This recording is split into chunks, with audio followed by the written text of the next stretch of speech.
We are thrown into a merciless world to struggle along as best we can and then die alone. Or are we? This is the 8th in my series on stories that re-enchant.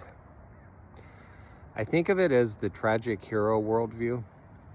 And the sticky thing about worldviews is they seem like the world itself. We take them to just be reality.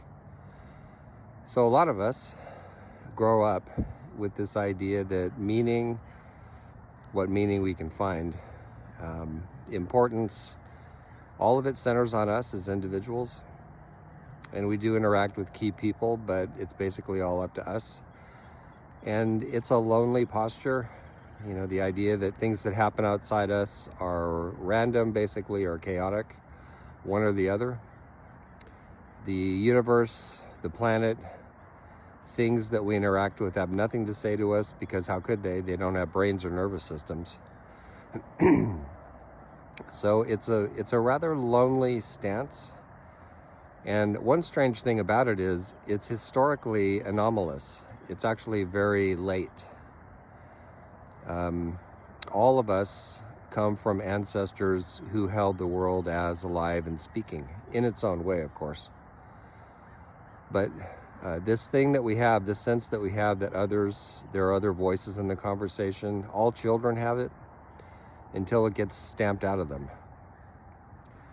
So in my novel Soul Mapper, the protagonist, the storyteller, Lucas, is a person like that.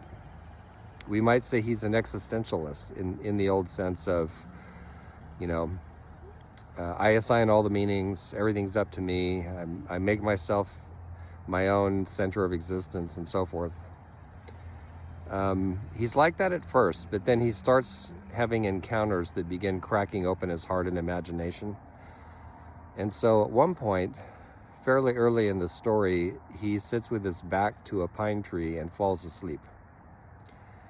And he has a remarkable dream that he wakes up from and starts asking himself, this lone hero posture, me against the world posture, all meaning comes from human beings. Maybe this is a story rather than being how things actually are.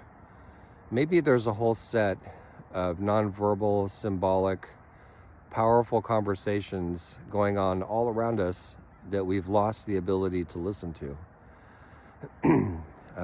When a part of him and a part of us immediately blocks that idea, you can feel the defensive reactivity. No, it can't be that way. No, that's nonsense. No, you're projecting. No, you're putting meaning on other things, right?